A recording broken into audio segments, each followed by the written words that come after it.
Hello, and welcome back to the Pure Nintendo Podcast. My name is Jemma, and with me this week I have the one and only Kirk. Welcome back, Kirk. And today I am the roving Kirk. You are the roving Kirk. Yeah, we actually went somewhere this week. Yeah, how exciting. So, would you like to tell us? Well, we'll start with that. I mean, this week we have a few things to talk about, but the bulk of the show is going to be about your recent trip to New York to cover an exciting event from a developer. Would you like to reveal who that was? Yes, I do. The developer was Konami. We're recording this on Saturday. The event was yesterday morning in New York City at a place called OS, New York City, which is kind of it's like a gaming area. It's a bunch of computers set up. You go in, just hop on computers and play games. They had board games inside of it. It looks like they have probably RPG nights and gaming card nights. So it's a whole venue set up specifically for gamers and a really cool place to have an event. So good job for Konami to pick that. And it helps that it was at the basement, or not the basement. It was the ground level of the hotel we were in. So we were all very centrally located. They did a very good job. Very convenient. Whereabouts in New York is it? Like, which of the boroughs would that be? This was in Chinatown, Little Italy area. Oh, yeah. So down towards the southern area of Manhattan. Cool. Very, very cool. So Konami, Konami to me has been around a long time, and I actually looked it up to see for the show. They've been around since 1977, which wow. I didn't realize. That's a long time. That's a really long time. And I remember, I guess in the 90s, playing games like TMNT, like Turtles in Time, and seeing the Konami logo kind of splash up on the screen. So that's like my first Konami memory. And I know Bomberman we're going to talk about, but I didn't realize Hudson Soft, because that was Bomberman for me in the 90s. Hudson Soft was acquired by Konami about 10 years ago or so, which is why they now have Bomberman. So okay. There you go, bit of history. So tell us about the event. What did you get to do there? What did you get to play? Who did you meet? Well, before the event, let's also I got in Thursday afternoon, which gave me quite a bit of time. The event was from 10 a.m. to 3 p.m. on Friday. So New York being my old living place, I lived in Midtown I was in the area for 5 years. I lived in Midtown for 3 of that. But so I decided I had to go to the Nintendo store and had forgotten how big Manhattan actually is. So I walked 3 miles from where I was up to the Nintendo store. And I have to say, was a little disappointed in the Nintendo store. Okay. Have you not been there before? To the New York I have one? not to that location. Yeah. I guess I was expecting it to be more of a full, like everything Nintendo is going to be here, as opposed to like the Nintendo store that's part of the outside area walk at Universal, which was kind of just selling like little a few knickknacks here and there. That's really all the Nintendo store was in New York. No Pikmin merchandise whatsoever. That's which surprising. shocked me. Yes, you especially would think that. A plush Ochi. Wouldn't that be flying off the shelves at this point? But there was nothing. And that's not why it wasn't there, because it flew off the shelves, was it? Well, there was one wall that had a Pikmin sign at the top of it, but none of the merchandise underneath it was Pikmin related. Which seems odd, yeah. Yes, they had a few Fire Emblem figures. I don't know if they were for sale. They were like these 8-inch Fire Emblem figures of like Claude and Byleth and Lysithea from Three Houses. And they had prices on them, but they were behind glass, and it didn't look like you would be able to buy them. Perhaps if you found someone and said, I want these, they'd pull the stock out of the back or something. Right. How much were they? Were they expensive? The Claude and Lysithea, I believe, were about $80, and Byleth was maybe 110, 120. Right, okay. Yeah. It was female Byleth, by the way. Female Byleth. Okay. Yeah. That is a bit disappointing. I remember going to the new Nintendo store in New York, gosh, maybe 5 years ago now. And I actually got a couple of Pikmin plush toys from there. Not Ochi, obviously. He wasn't around 5 years ago. But I did buy, I think, the blue and the yellow for my kids. I got one for each of them. So, Yeah, surprising they don't have anything now that Oh, Pikmin 4 is out and we're actually celebrating Pikmin lately. That seems strange. yeah, maybe they had sold out, like you said. And I was actually it disappointed me because I was going there with the intention of getting them because everyone in Mm. my family we all decided which Pikmin we were around the Oh, dinner that's so table one cool. night, and I was going Yeah. to get that Pikmin for each person. Which Pikmin are you, Kirk? I'm yellow. Yeah. Okay. Yeah, Cool. yeah. Not because I could be thrown higher than anyone else, but what did we decide? I'm not afraid of electricity, Uh-huh. and I would probably dig faster than anyone else in the family if it came down to it. Oh, that's awesome. I'm going to do that same exercise with my kids. There's only Oh 3 of us yeah. though, so we might be able to have 2 each or something. You'd be surprised how much you can learn about one another when you really try to assign Pikmin values to each person. Yeah. I'm feeling like there's a quiz in that for our next issue of the magazine. Which Pikmin are you? That's true. Well, we'll set it up. Everyone can, answer Yeah. 10 questions and be assigned a Pikmin color. Yeah. Yeah. That's a great idea. I'll let Trev know. Yeah, awesome. So did you end up with any purchases from the store or not I this time I did around? not. I did not. Okay. Um, so I had it out. But one other thing before I get to Konami, because I have a fun tale here, and this one's kind of just for Trevor, because every time we talk about going somewhere, he's always like, "Bring your DS. Let's see if we can get any street pass." Yeah, we got bring the DS. Hmm. So I took my DS on the flight, wondering if I was going to get anyone. And on the flight from Cleveland to New York, I got nobody. And Hmm. then the drive from the airport to the hotel, nobody. I went to the Nintendo store, nobody. Wow. Going around or going to the Konami event, I still had my DS with me, nobody. But when I got back to Newark to fly out, I checked before I went, boarded the plane, and I got one person on my Really? street pass. A fellow from the UK named Too Cool Four. Nice. So if Too Cool Four is out there and listening, nice to meet you. I just imagine the person from England opening his DS, and maybe he just got one person on there, and he Yeah. got me, and it was going through the same bit of elation that I was like, oh Yeah. man, I went to the United States and I got someone from Ohio. I needed Yeah. to fill that part of the map, and I got it. Hopefully you completed it for him. Yeah. Yeah. Oh, that's awesome. Well, it's kind of sad, but awesome that you did get at least one because yeah, when was that a thing? Like 10, probably more than 10 years ago now. You'd take your Yeah. DS with you and you would just like I would take it to work with me in the city, just here in Yeah. Brisbane. And I'd meet people every day, like tens, probably not hundreds in Brisbane, but Yeah. tens of people, which is cool, you know, and you collect your little me's. And then when I went overseas, like when I was in New York, well, probably not New York 5 years ago. Where was I? Maybe I went to Hong Kong around 2008. Met a lot of people over there. So, yeah, that was cool. I miss those days. Yeah.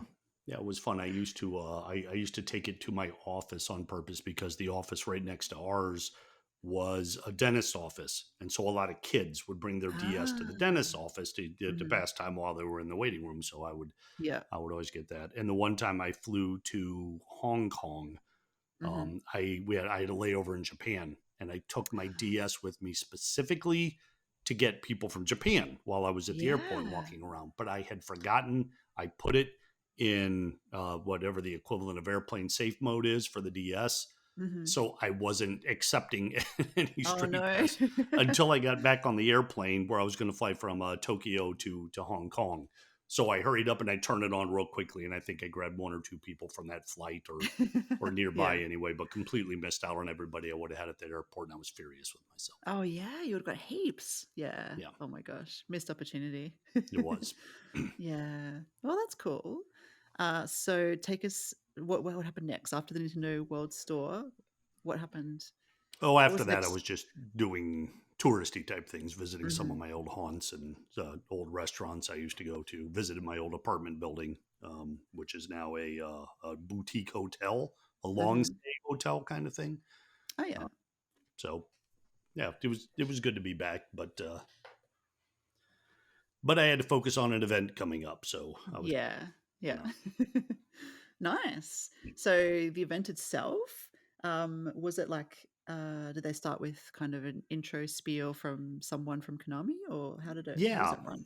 Yeah, in fact, the whole thing struck me as curious because I mean it wasn't a whole lot different from when I went to see Ubisoft in San Francisco, where they give you a Hmm. little bit of a presentation. It all feels very much like the same thing they would do if you booked time for an event at like an E3 or something along those lines. Hmm. There's the presentation, there's time with the game, and then there's available time to interview. So I really get the feeling that like if E3 happens, then they're not doing this event in New York. Mm. But Yeah. also this is a lot cheaper because obviously they're just renting out a small space. They're not paying IDG or whatever the company is that I guess IDG was Macworld Hmm. that's sponsoring it. They're not buying the booth space. They're not paying for the hardware. They're not staffing all the people and flying them down there for that whole thing. So instead they rent these 1 day event spaces. They set up some computers or some gaming systems. Although this place already had them, it was a gaming center to begin with. Yeah, that's Um, cool. and then they just bring media in for that. So it's a decent, it's not as much fun for the fans, but for media, we still get our time with the developers and the PR people with these games, and I think that's Hmm. important. So it's good to attend. Yeah. And so, I mean, 5 hours is not a huge amount of time. How many games did they cover during that session? There were four, three of Hmm. which were coming to the Nintendo. The three games Okay. that they talked about were Super Bomberman R2, Hmm. the Metal Gear Solid Collection Volume 1, Hmm. Hmm. and Super Crazy Rhythm Castle. Ooh. There was another game called Signy, which right now is only for the later gen consoles, your PS5s Hmm. and Xbox equivalents. So I didn't play Yeah. that one. Okay. I watched some other people play it. It was a very pretty game, kind of like a bullet hell kind of game, but requiring more Uh, strategy and finesse. It looked like, hmm. but my Hmm. focus was on the other three. Cool. Okay.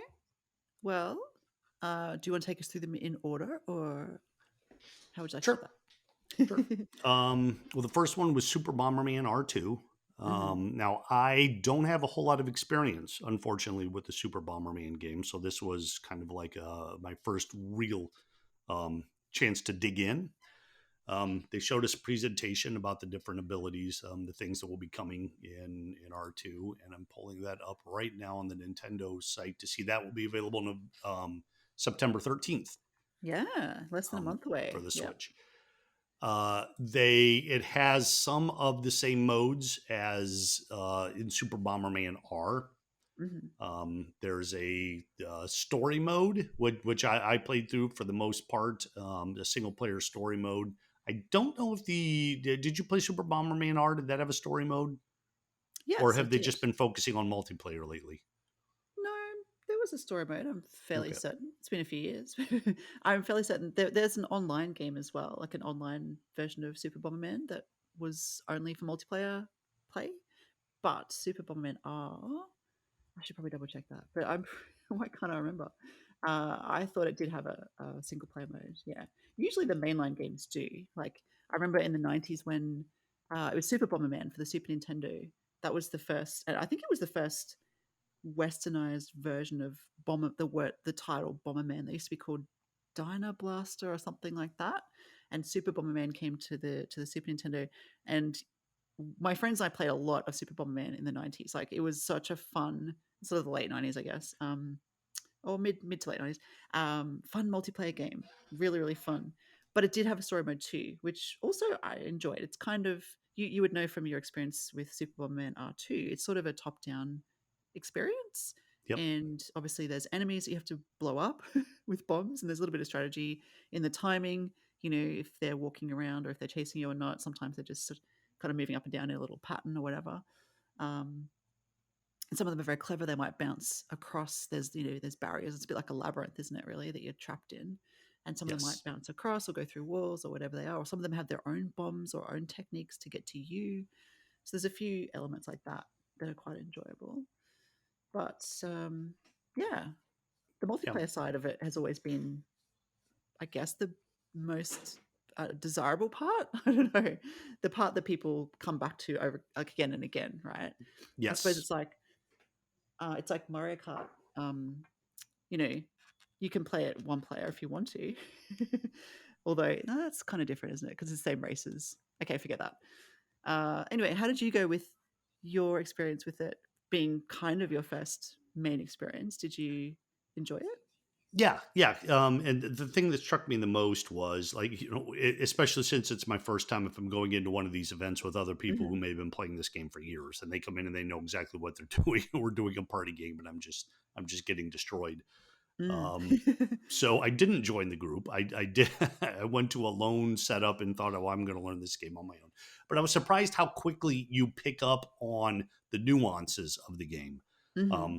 Like at the beginning, I'm like, okay, I'm dropping bombs. I see what this does. But then after a while, I'm like, okay, well, if I put this here and then kick it, I'm going to be able to get that there. And I see how this guy Mm. attacks. Hmm. So I'll move around. It's a very easy game to pick up. Um, how to really be strategic with it instead of just kind of randomly dropping bombs and running around and hoping for the best. Yeah, that's true. So Yeah. I do see how multiplayer in that regard would be much more fun with Hmm. this. Yeah. The story mode has it follows these little, like, you're collecting these little things. God, the word begins with E. They should have taken a note on that. Emulons or something like that. Okay. Um, but you're acquiring these guys as you go along, and kind of like helping them. You sort of like crash land on the planet. It's a Pikmin sort of thing, Yeah. really. Now that I think about it, Yeah. you and a whole bunch of other Bomberman characters who I'm going to assume are pretty familiar to people because there was no introduction, and they all Hmm. came in with these very diverse characteristics that I have a feeling have been there for a Hmm. while. But so you're working with them, and you're collecting these other things, and going through mazes and unlocking certain things. So there's a lot to do. Um, but I think most of the fun is going to be just hopping into a maze with other people and engaging it in different ways. And in fact, that's one of the things that they focused on is there is a new story mode, or sorry, new multiplayer mode on this, a new battle mode called Castle, Ooh, okay. Hmm. where the players are divided into two sides. One side is going to attack, and the other one is going to defend. You're defending treasure, and as long as you Ah. for the defenders, as long as there's one treasure chest left, then you've won. The attackers have to destroy all the treasure chests on the field. But another cool thing about this is there's a level editor, so you can design Cool. your own stage, basically, share it with other people. So you'll be able to download these other stages, upload your own creations, and then engage with other people locally or online. With Well, that sounds fun. Yeah, yeah. If you're especially if you were into like the Mario Maker, where you were creating your Yeah. own levels, you could do it here. Except this is going to be a bit easier because you're just working with one map. Where it's, I mean, they could be big maps. You're not Hmm. just looking at everything on the one screen. You got to move around and find everything. Yeah. But so yeah, there's an awful lot to do to keep fans of the game entertained here, and then some of the traditional stages, the battle modes that people remember are coming back as well, like standard, Mm. Grand Prix, Battle 64. These are all part of it too. The castle is the new one. Yeah. That actually sounds really fun. The castle mode sounds great. Hmm. I really look forward to trying that one. It's a bit similar to, I think, I think the Wii, whatever was on the Wii, whatever Bomberman was on the Wii, had some sort of you collected stars and you had to keep them. And the person with the most stars kind of at the end won. Similar in that, you have to defend yourself and you kind of stay alive. You don't really die. I don't know about this castle one, whether you die or you can keep defending your treasures or not.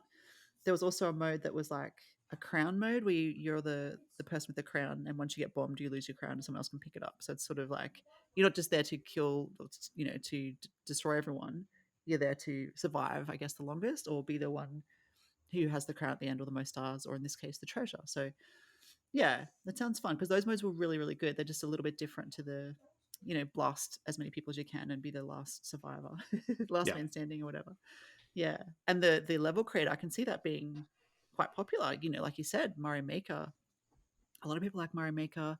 Minecraft is a huge thing. That's a bit sandbox kind of thing that my kids love, and so hence they loved Mario Maker. They spent a lot more time in Mario Maker than I did. So I think that'll work really well. And I'm not so much of a creator of these levels, but I like playing other people's levels in Mario, for example. So I can see that being quite a highlight and adding quite some longevity to the game. I did just look up Bomberman R does have a story mode. It's been a while since I played Super Bomberman R, but it does have a story mode. So just to confirm, yeah. So Yep. that's really cool. Oh, they're Elons, Eltons, Elons. Elons. Okay. Yeah, What there did you go. yeah, I was close. Yeah, yeah. It Yeah. just happens to be on the eShop listing there. I just Yeah. noticed it. So Yeah, and yeah. they're these little like ghostly like figures that didn't seem to do much talking. They just kind of followed you around, and as you Mm, unlock more of them, then there are certain things where you need to use a certain number of them in order to access various items. So you've got to collect them and keep them alive. Um, so mm, it's more of a puzzle, but yeah, the single player mode is more of like a puzzle adventure, I would say. hmm. Obviously with the same sort of gameplay mechanics, but you're figuring out how to get to these things, how to keep them alive, where you're going to utilize them, as opposed to just the absolute chaos of the various multiplayer modes. So I think Yeah. both could be entertaining. I would certainly. I think I would have more fun with the multiplayer, which is odd for me to say because I tend to be more of a single player kind of a guy. I prefer that experience, Hmm. but yeah, Bomberman was made for multiplayer. And Yeah. also, I really, again, I hate to do this, but boy, some of the voice acting in the single player mode, I Cheesy? just I couldn't. Yeah, okay. It's very high pitched and fast, is it? Like it's It's yeah, some of the acting was done that way. They also it could be that they were telling jokes that I just didn't really find all that clever, and they were selling them so hard. And if you work that hard to sell the joke and it still doesn't land, then it's harder for me to listen to than if they yeah. just told the joke and went on like, listen, you like this here, don't, we're going to get through this. They it like it was aimed at kids. Maybe Right. Okay. that's how I'll put it. Like 7 or 8 year olds may be really into the way this was done, and Yeah, I'm okay. not. I'm not 7 or 8. Yeah, that's true. I So mean, it is a very cartoony yeah, game. You know, the characters are very the different colors, they're very bright. yeah. Yeah. And I mean it's rated E10, so it's definitely not violent game. I mean, apart from Despite all apart, the bombs. yeah, despite all the bombs. Cartoon violence, let's call it. So All right. yeah. Yeah, Cool. when it is, and the colors, I mean, the graphics are fantastic. It's a joyful game. I mean, like all the characters are running around, just having a great time, and they're exploding, they're flying away, and they're coming back, and it's chaotic joy. I don't know how Yeah. else to describe it. So, yeah, Yeah. looks like a lot of fun, and I'm glad I finally had the chance to dig into it a bit. Mm. Yeah, because it's been, like I said, it's been around. I remember playing it in the 90s, but it must have been around long before then. So, and Konami has been around a long time. So, yeah, what are we like? 2023. So at least 30 years later, still playing Bomberman. That's pretty cool. Yeah.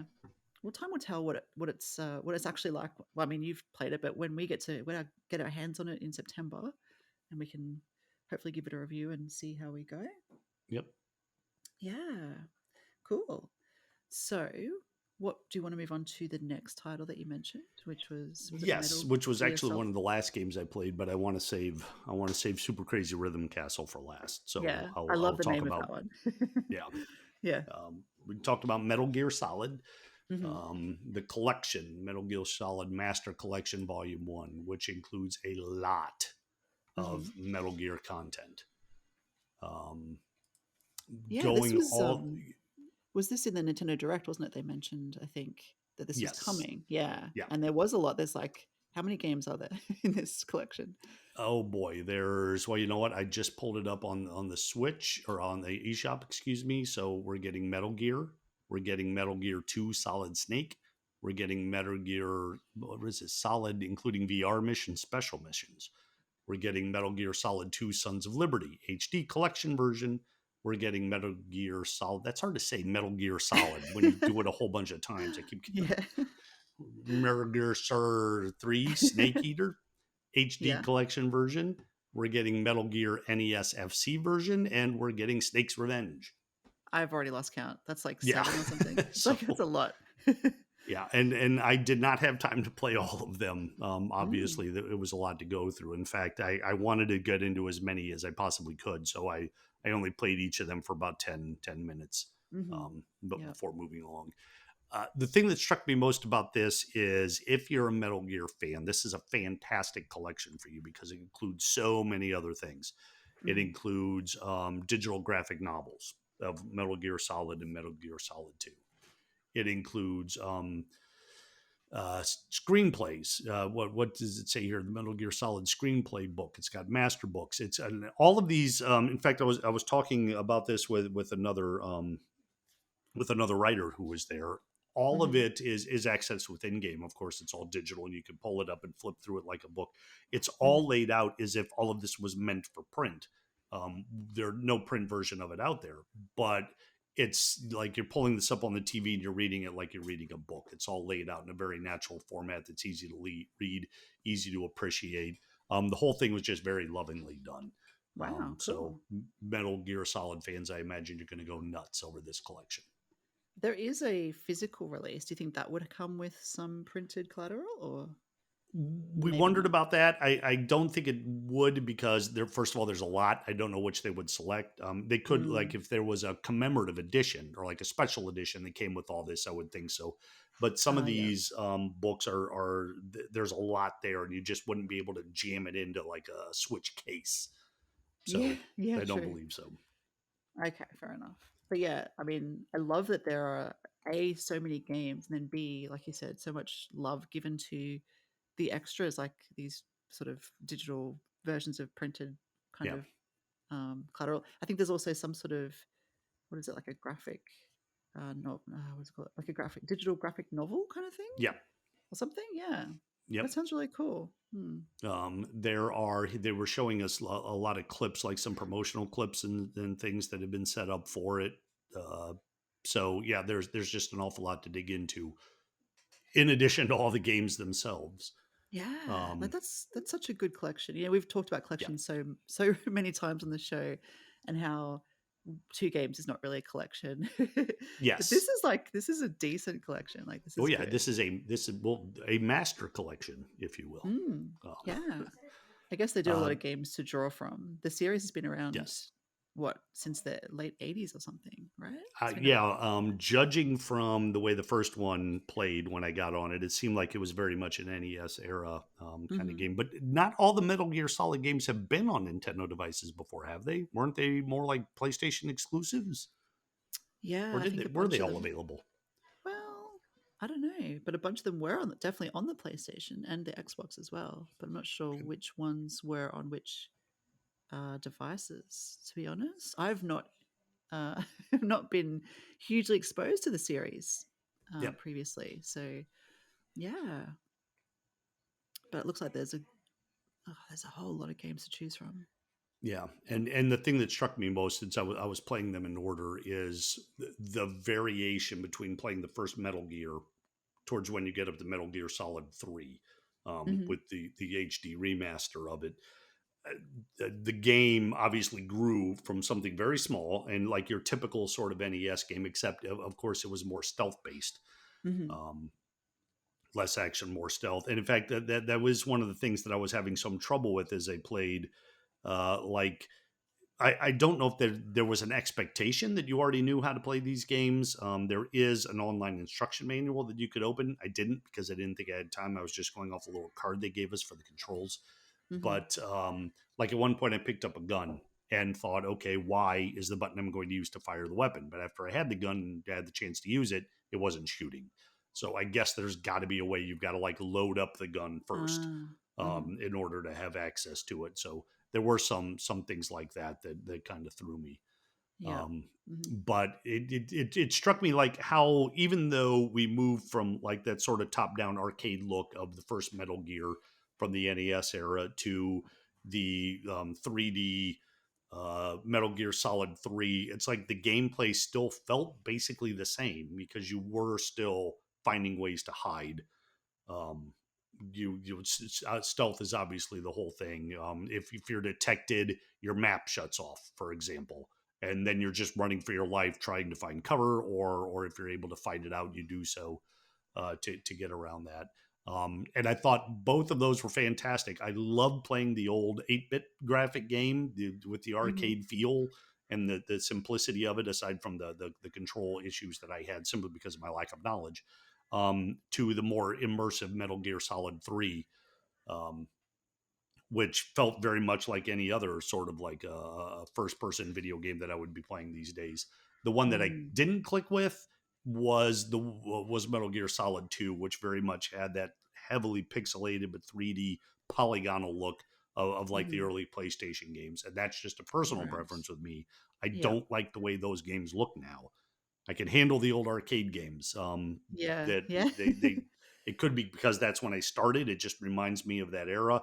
But that middle ground between from there to where we are now just always seemed off to me, and I just wasn't into the look. That doesn't mean the game's not good. It Mm. just means that it didn't it didn't garner grab my attention Yeah. the way the other ones did. Yeah. No, that makes sense to me as well, I think. Yeah. Interesting. When is that one releasing? Do we have a date? That one is not until October. The Mm. current release date is October 24th. Cool. So it's a little ways off. Yeah. Um, but you know what? That's going to make an excellent holiday gift for everybody Yeah. out Yeah. there. If moms, dads, grandparents, if you have any memory of your children playing Metal Gear games when they were young, doesn't matter what age they are now, go ahead and pick up this collection for them because Yeah. it's got a lot. It's going to bring back a Yeah. lot of good memories for a lot of gamers. That's awesome. That is really cool. Well, so that's game number two. Are you ready for game number three? I am, because what a trip. What a Yeah. trip this game is going to be. It This does look is trippy. Super Crazy Rhythm Castle. Um, and in an interview, I interviewed a rep with Konami. His name's Christian. I will have that interview up on the site and in the magazine. I imagine pretty soon. But I asked him at Cool. one point, which is the more superlative word in this title, super Hmm. or crazy. Yep. He said he's going to have to go with crazy, and I think he's right. Yeah. This is a rhythm game that doesn't rely solely on rhythm. Hmm. It's a multiplayer game that at some point relies on total cooperation between players, and at other times requires you to go off and do your own thing. But it's set in this castle where you're like I don't even fully understand what the story is, despite the movie that they gave me and the fact that we are playing it with multiple people. You're going to choose a character and you're running around inside this castle where somehow this evil lord is like controlling music or controlling everything. I'm not Mm. sure. I played maybe 3 levels out of 30, so I have a feeling that we're going to dig deeper into it. There are characters that you keep running into, and they kind of make jokes about the situation, and then they're kind of like, "Hey, we're going to rely on you to save everything." So all those characters come into play. There's a lot of weird people to meet in this, but visually, like, let's say you're in a castle, except the rooms in the castle are connected by staircase keyboards. Right. And you're kind of like running along these keyboards, and it's not gameplay related, but you're like playing the piano as you run, and then you jump on top of these horns, and the horns lift you up like elevators. And in my interview with him, I kind of compared it to a cross visually between Yellow Submarine, the movie, the Beatles movie, and Teen Titans Go. Oh yeah. It's a very surrealistic, Mm. but colorful and musical world that you're running around in, and then every now and again you have to engage in rhythm battles. Cool. Looks like Um, is it mostly top down perspective, but yes, sometimes it's not by the looks of it. yeah. Mostly, most of the gameplay is top down. There may be some elements that we didn't get to where they changed that up a bit. Mm. But you're basically like I mentioned, running between different things. You get into a room, and suddenly you're given a challenge where, okay, here's this rhythm battle. You have to get 3 stars before you're able to unlock this door. Right. So the rhythm is it starts everybody off on there are 2 levels of this, 2 difficulty levels, regular Hmm. and pro. Everybody starts off on regular, and if it's regular, you're using 3 buttons. So it's kind of like the old Rock Band Guitar Hero kind of thing, where the colors are coming down the lines, and right when they reach like the base level of that, you have to hit the corresponding button. Hmm. Um, the game thankfully indicates what those buttons are, because visually the items that are coming down, the colors aren't really identified like with an X or anything, but you can see where they're going to hit and you see what the button is. Um, on regular level, there are 3 buttons you need to worry about. There's R1, L1, and Y. Hmm. So it's not too hard to wrap your brain around that. I mentioned last week that I like to think I'm pretty good at rhythm games, You did, yes. and I was playing with 2 other people, and I was the only one who advanced to pro.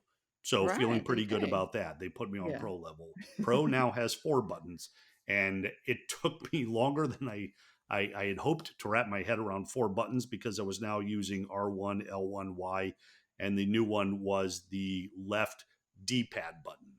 Right. Okay. Hmm. So the button controls themselves, although, like I'm looking at my hands right now and I see that they all make sense. It's all very well Yeah. coordinated, but hitting that the left D button was trickier for me to get to than I would Mm. have liked. So my productivity dropped off considerably, Yeah, and it but makes a still had huge fun. difference. You still had fun, that's good.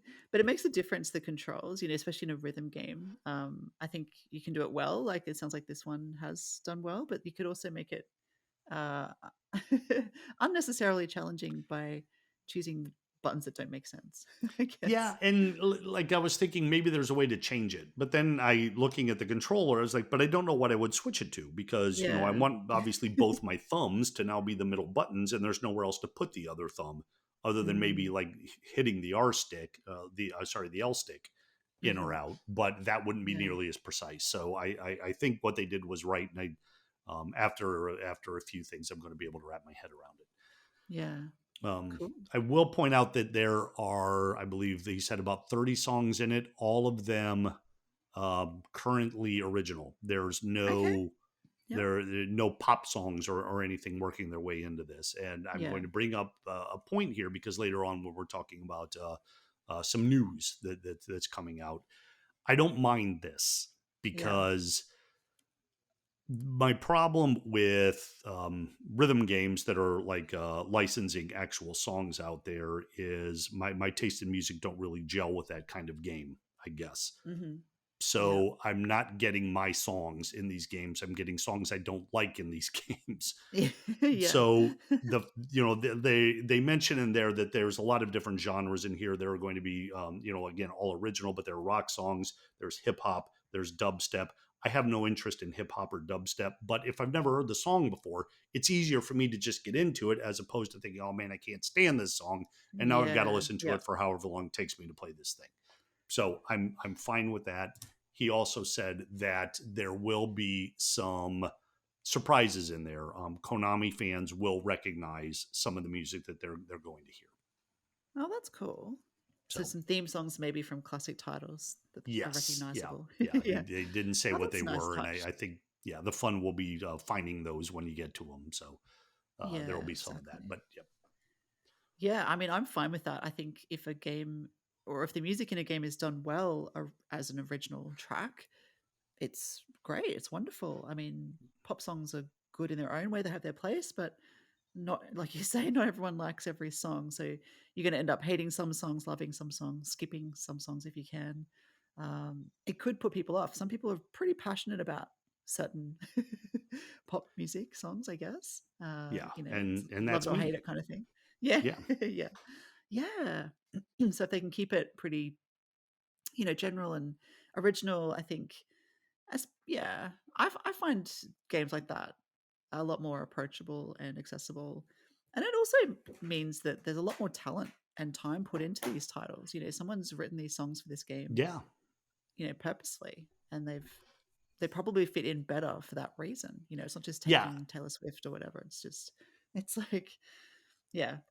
I So I think appreciate there's that. Yeah. more cohesion between the songs too, because it's like even though they're different styles, if it's all coming from one writer or at least all produced by the same person, then there's a little bit of a thread that connects them all, so it's not quite as Mm-hmm. jarring as you bounce from one song to the other. Yeah, that's a really good point as well, actually. Yeah, I definitely agree with that. Do you have just a little? Well, it's not way off topic. It is and it isn't. But because we're talking about a rhythm game, and you seem to have some sort of affinity with rhythm games. Do you have a favorite or one that Um, you resonated? I do, and this will sound bad because I can never remember the title of it, and it's one nobody has ever heard of. But it came from Square Enix, and it was Ah, available for mobile devices. I used to play it on the iPad. I right. want to Okay. play. See, every time I go to think of the title, I'm coming up with Radiant Historia, and that's not what it is. That's a Right. completely different game. Hmm. Um, but it was a game where you were it was had an anime style to it, and you were a composer, and your brother was a composer, and you're going into this tower, and you have to conduct orchestras, and the better you get, the further you work your way up the tower. Hmm. So it had this very weird anime style story, but the gameplay was fantastic, and it was all classical music. So I'm kind Cool. of contradicting myself here because it wasn't original pieces. It Yeah. was, you were conducting Wagner and Mozart and Right. Tchaikovsky and all these songs that even if you're not a fan of classical music, you know because you watch Looney Tunes cartoons and you've heard all Yeah. these things before, Yes. Yes. or any movie trailer. In fact, I think it was either Night at Bald Mountain or Hall of the Mountain King. One of those two was in there. Mm. But yeah, the story was crazy, and the conducting was so much fun, and being able to you were swiping and pinching and everything on the iPad, which was Yeah. absolutely great for it. Um, and like most of the Square Enix mobile games that weren't tied to Final Fantasy. Mm. They just dropped it. It disappeared and it's gone from the store. Right. And Oh, I that's a was bit of a terribly shame. sad. Yeah, well, because when you first said Square Enix, my initial thought was you mean Theater Rhythm Final Fantasy, but no, this is not that. Was it Symphonica? It was Symphonica. Perfect. Thank you. That was it. That's okay. I don't know why I Nice. keep going with Radiance or Rhapsody or something instead of Symphonica, but yeah, that was it. Yeah. Ah, it's a shame it's not available anymore. I wonder why they took it down. Maybe there was.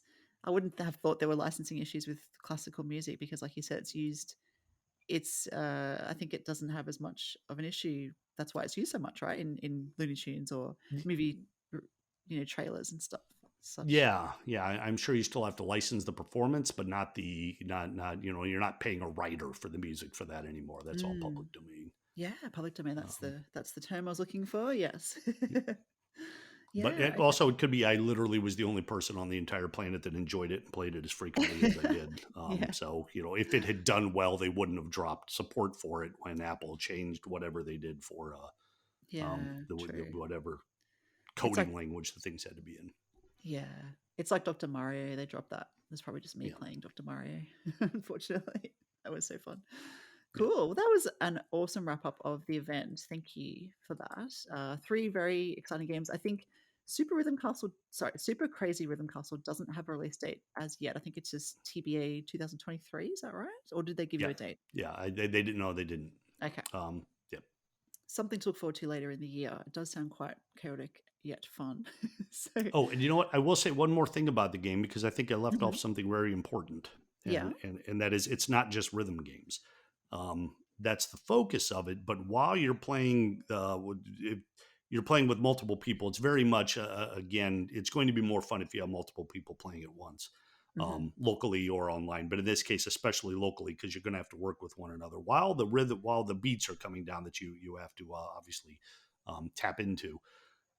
There are other things that will happen where you now have to like pick up these like pieces of the ceiling or various things fall and you can't see the colors coming down anymore, so somebody's going to have to go clean those off, and then Hmm. sometimes you have to like store them or put like a puzzle together with those pieces, get them back in the thing. So you're very much communicating with the other player like, okay, I'll keep doing the rhythm, you go do this. Yeah, um, right. Okay. so yeah, it's constantly mixing it up like that, and there are just so many different ways the game ends up going as a result. The rhythm is at the core, but you're doing a whole bunch of other things and working with the people around you to make sure that you're doing this as efficiently as you can. So Yeah. if you're thinking it's just another rhythm game and you don't want to do that, give this one a try because there's a lot more going on, and as a result, it becomes a lot more fun than most rhythm games would be as like for a party game.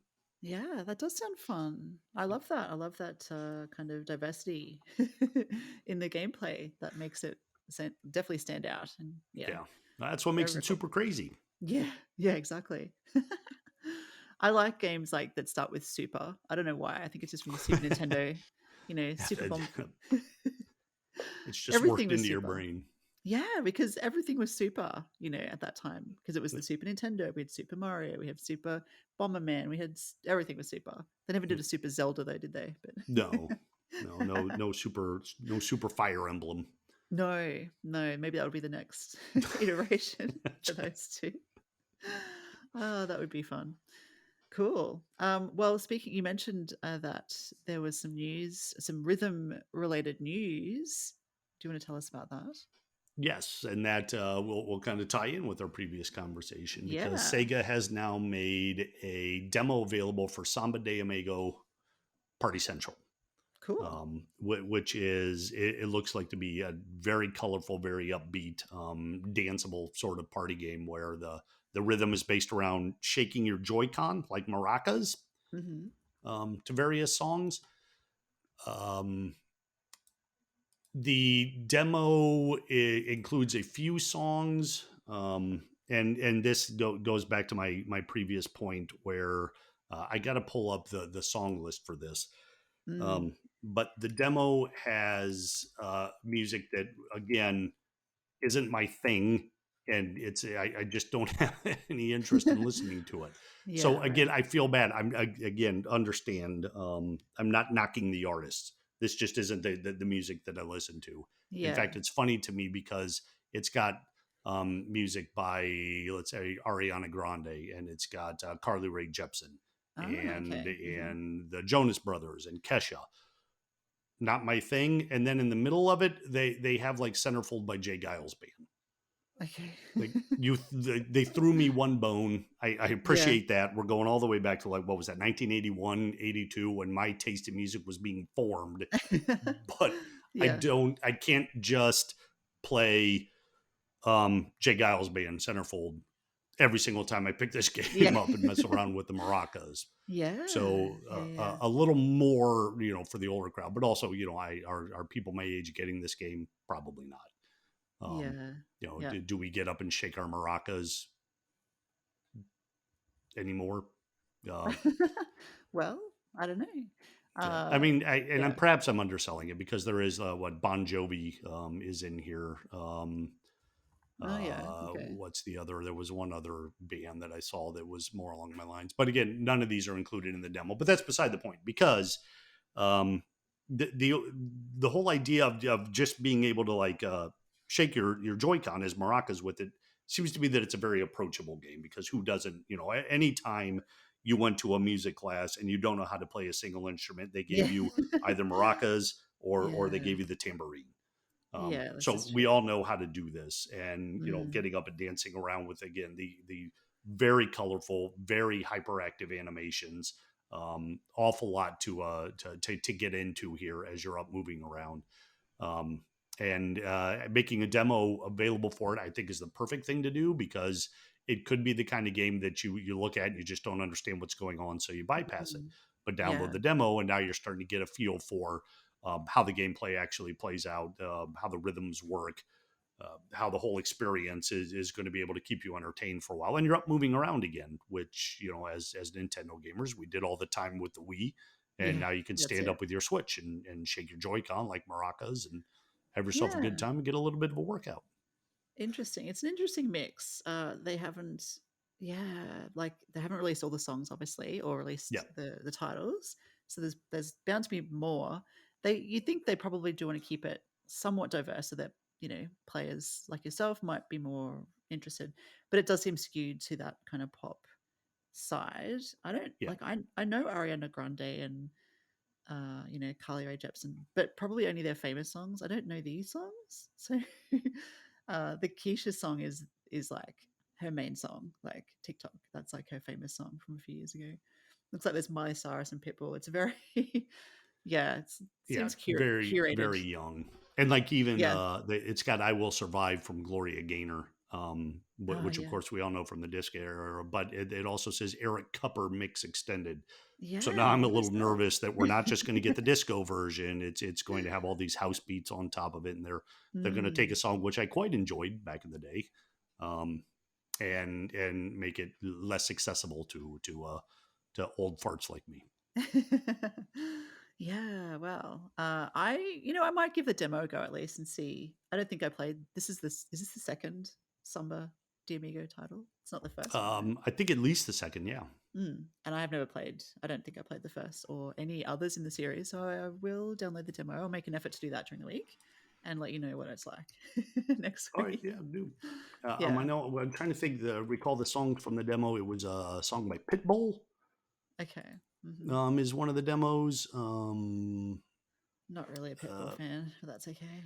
yeah. Celebrate, I've got listed here. Don't know if that's the song, but there's a Pitbull Um, song called Celebrate, so could be that one. oh, it is. Is it maybe? Yeah, it is Pitbull. Shake Senora featuring T Pain and Sean Paul. Okay. But another one is TikTok. So Oh, there you okay. go. There you go. We all know that for sure. Yes, exactly.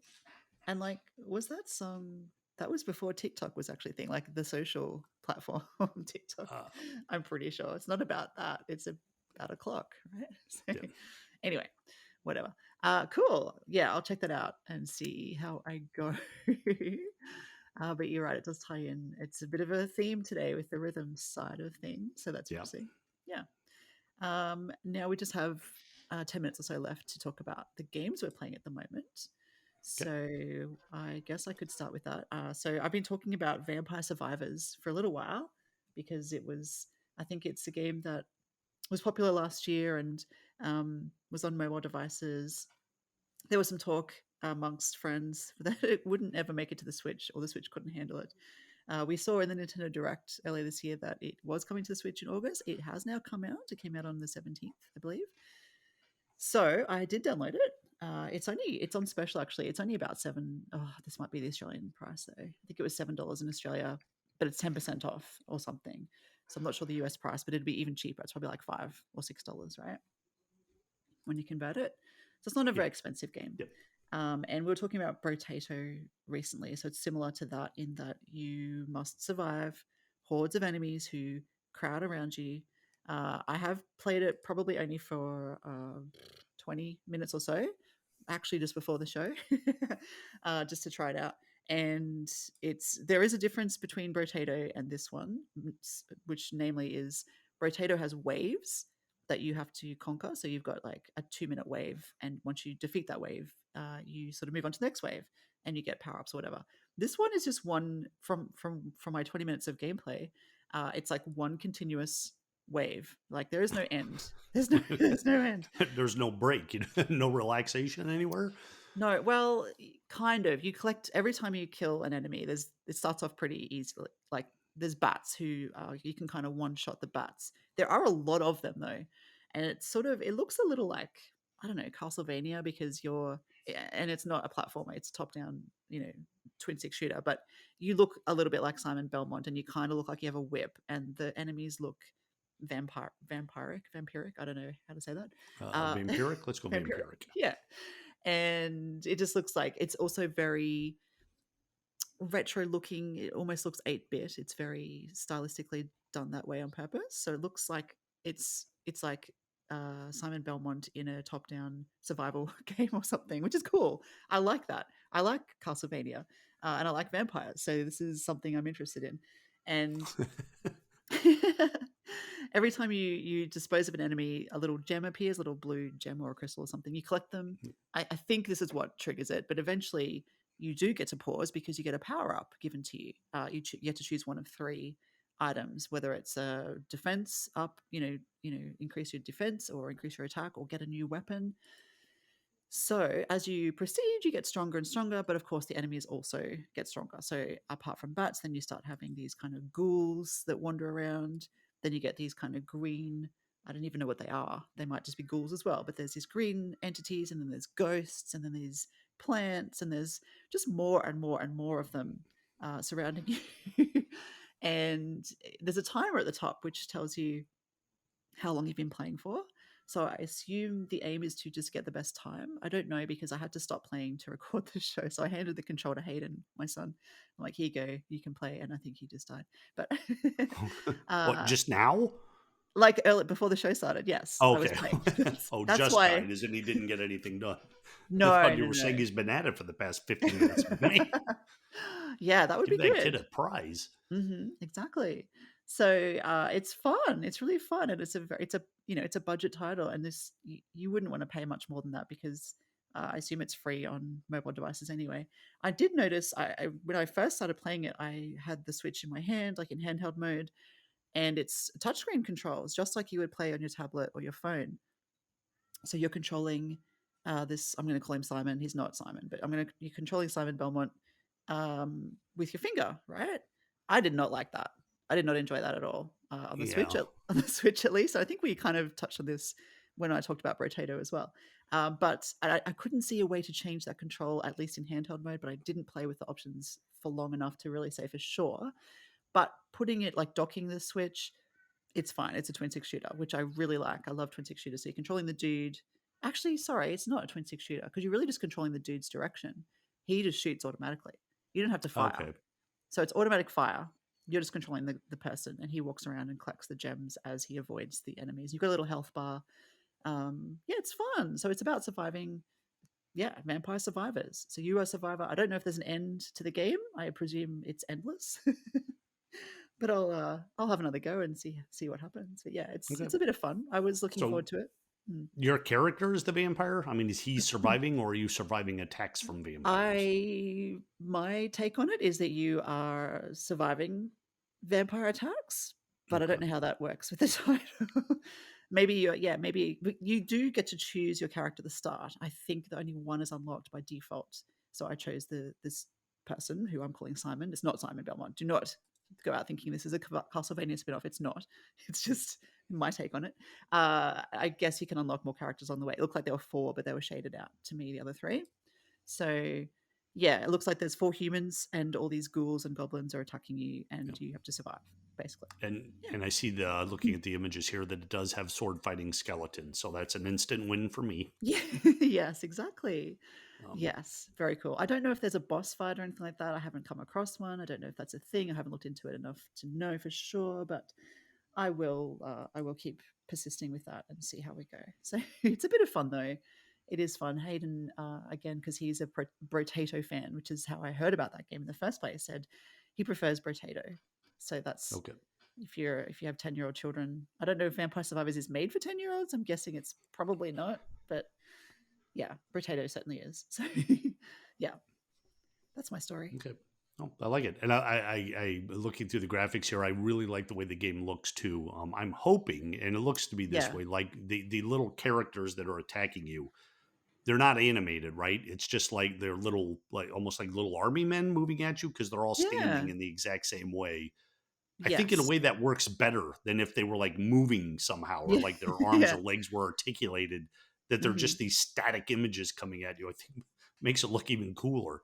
Yeah. I'm not sure. I can't picture whether they were moving or not. The ghosts definitely weren't because they don't have legs. They're just floating Yep. at you. The bats, do their wings move? Yeah, I don't know. I'll have to play it again. I could say yes or no, but I wouldn't be really 100% sure of that. Sorry. It definitely looks, I think the legs might move of the ghouls, maybe slightly like they're walking, but I'm not sure. Yeah.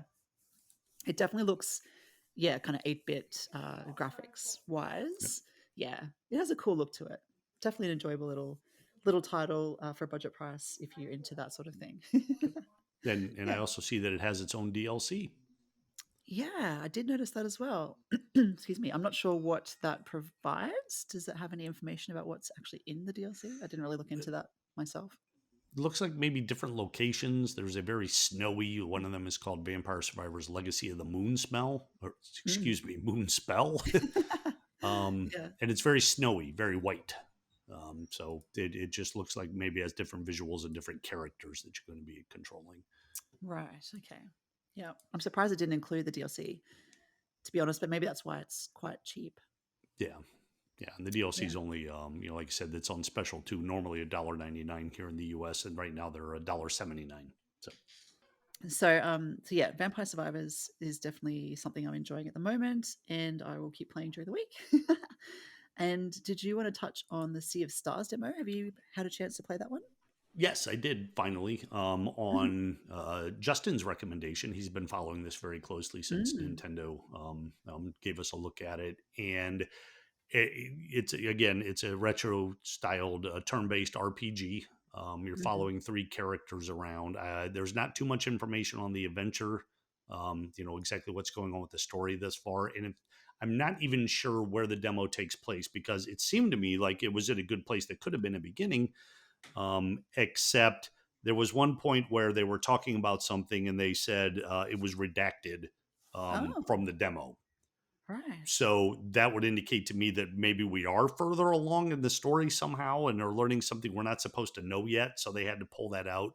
So I could be wrong. Interesting. Um, but the visuals in this are fantastic. They're so detailed. Even for a retro RPG, there's so much color and so much life in this little world they put Mm. together. But one of my favorite things about it, and most RPGs don't do this, like when you come up to like just an incline, a step up or down, you don't just unless it's a simple step. If it's of a little more height, then you have to hit a button to jump down or hit a button to climb up, and it sounds dumb, but just putting that little thing in there really makes you feel more like you're actually moving around this landscape as opposed Mm. to just bouncing through it. Yeah. So I like that, having to take that extra step just to leap up onto a ledge of a mountain you're climbing is really kind of cool. Yeah, right. That is nice. It's a nice touch. I like that too. I Yeah, have played the demo, but I don't think I finished it. Yeah, sorry, keep going. oh no, go ahead. Oh yeah, no, Justin was talking about it recently, and I have also tried the demo. It's beautiful looking game, and the music is also a treat. And I think it's out very soon, like at the end of August, right? Um, let's hopefully. I think the Nintendo shop eShop still says it's releasing in 2023. Oh Oh, yes, it okay. does. Yeah, it's down there. You're right. August 29th. Yes, Yeah, sweet. so it'll be among us very soon. I don't know if we'll have a chance to play it straight away because it looks like it might be quite a deep game, but I'm sure yourself or Justin or somebody will be immersed into it over time. So yeah, did you finish the demo? Because I did not. I have not yet. Hmm. Yep. Um, Hopefully, I will here quickly. I did see looking through the images that are up here on the eShop. Do you remember when you went into the bar early in the demo and met someone named Yes. Teeks? Hmm.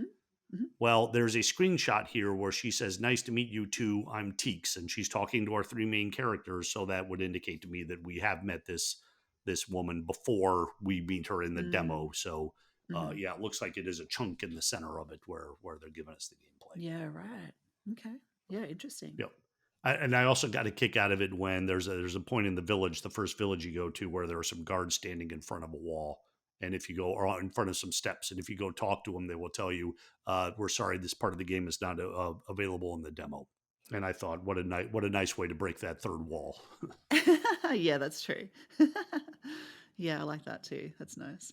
Yeah, it looks like a lot of love has gone into it, a lot of care and attention to detail.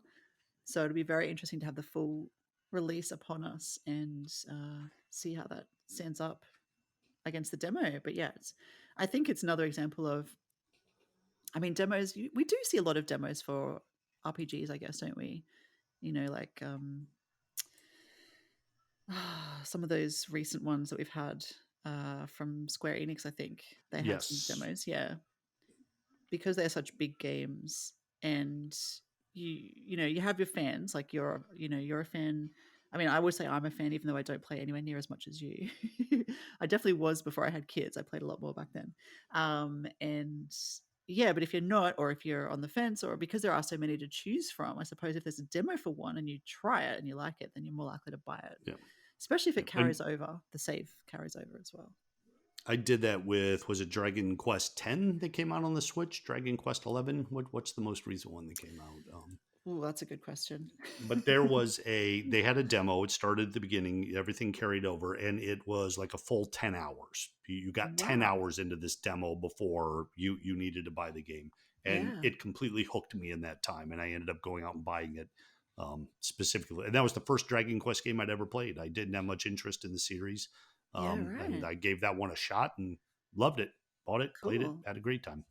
There is a Dragon Quest 11. I don't know if Okay. that's, and it does have a demo, so it's probably that one. Echoes of an Elusive Age, maybe.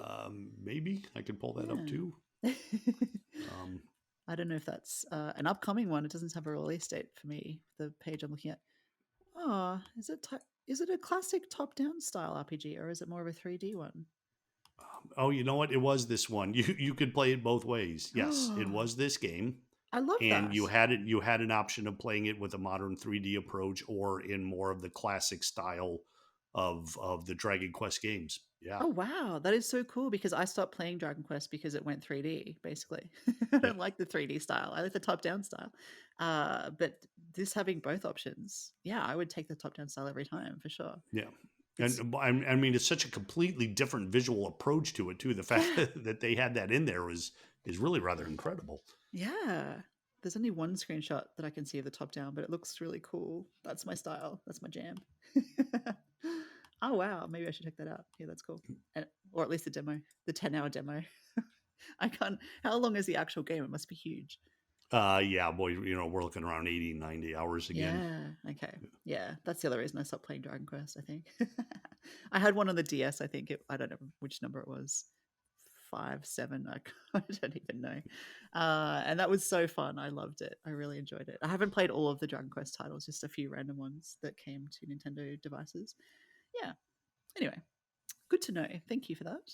I suppose, unless, sorry, do you have anything else you would like to say? Because we're No, getting boy, towards the I end. went on far enough in this episode. No, it was all very interesting and informative. Thank you so much. Thank you, listeners, for joining us this week on another Pure Nintendo podcast episode.